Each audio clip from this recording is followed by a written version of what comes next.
পাপি বলে। একটা হাততালি দাও বাবার জন্য। সহজ তো ইংরেজি, সহজ তো, মজা লাগছে তো? তোমরা নিজেরাই কিন্তু বলছো, আমি কিন্তু কিছু বলছি না, আমি শুধু পড়ে দিচ্ছি।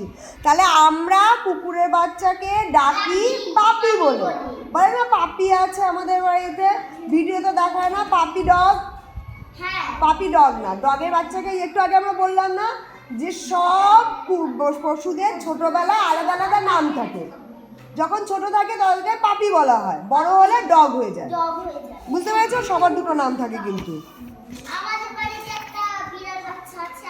আচ্ছা, বিড়ালকে কি ডাকে সেটা পড়ি। The the baby cat is called a kitten. বনেটা বাংলা কি হবে? বনে থাকে বাঘ, গাছে থাকে পাখি, জলে থাকে মাছ, জলে আছে ডালে আছে ফল, পাখি ফল খায়, বানান থাই হয়ে গেছে, থ হয়ে গেছে, খায় পাখা মেলে পড়ে যাও। না না, শিশু চেপে রেখে বই পড়ো।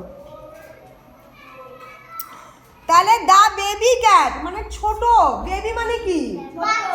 তাহলে ক্যাট, ক্যাট মানে কি? কল ডাকা, kitten kitten kitten KITTEN kitten. ডি মানে বাচ্চা বিড়ালকে কিটেন হ্যাঁ। আমি হয়তো হাততালি দিইনি, বোঝাতে পেরেছি আমি তোমাদেরকে। তাহলে বাচ্চা বিড়ালকে কি বলে ডাকা হয়? আর বাচ্চা কুকুরকে কি বলে ডাকা হয়? বানানটা মুখস্থ করো, দাগ দাও, পাপির নিচে দাগ দাও, কিটেনের নিচে দাগ দাও।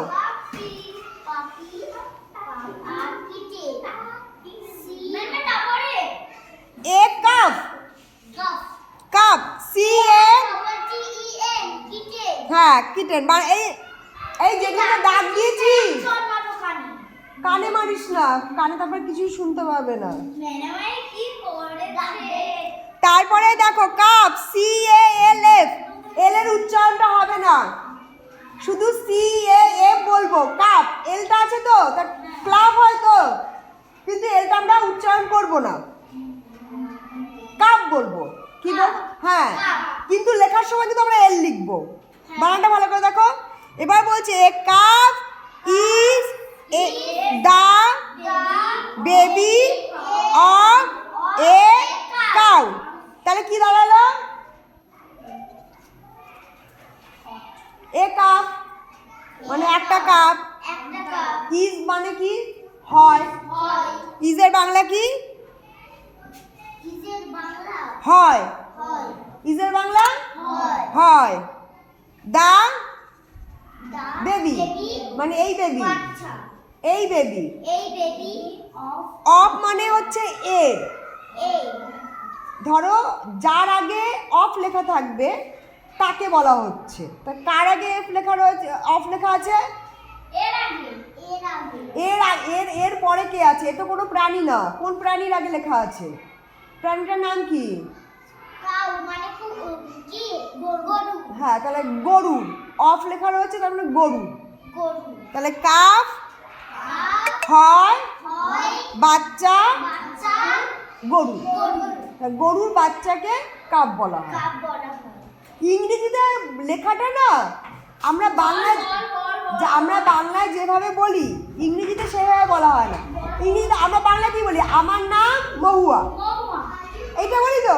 কিন্তু যখন আমরা লিখি তখন আমরা লিখি আমার নাম হয় মহুয়া, মাই নেম ইজ মহুয়া, এটাই তো বলি।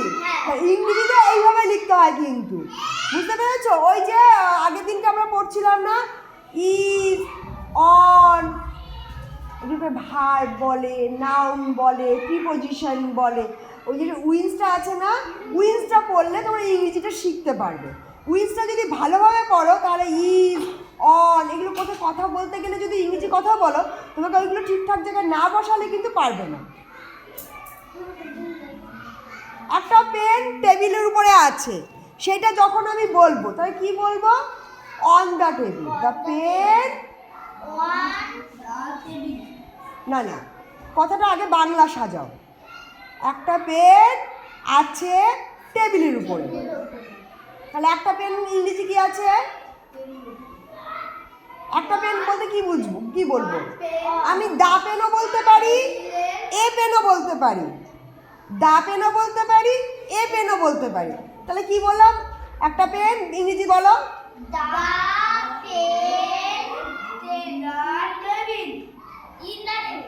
ইন দা টেবিল কি কোথায়? টেবিলের কোথায় থাকবে? ইন মানে কি? ইন মানে ইন মানে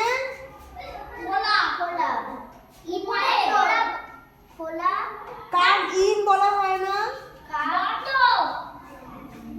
ইন মানে ভেতরে।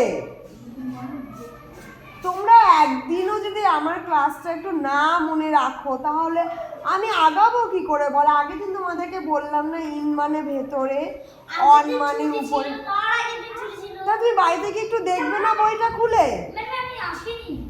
শুক্রবার তুমি আসোনি কেন? আসো না তাহলে কি করে পারবে বলো?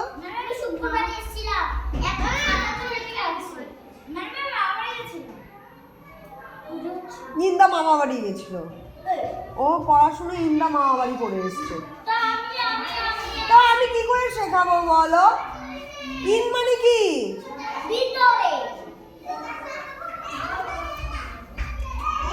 তারপর বলো and caught is the baby of horse.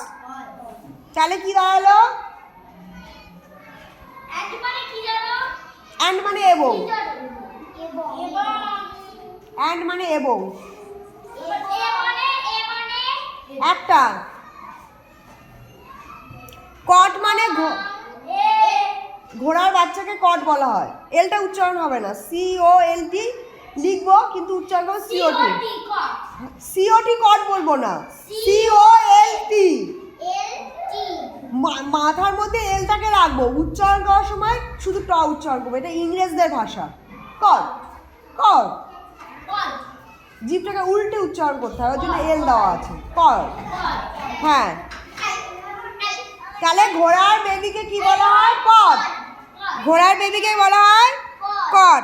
The baby sheep is called a lamb. Lamb, LAMB, lamb. Lamb, ভেড়ার বাচ্চাকে কি বলা হয়? ল্যাম্ব। Will the baby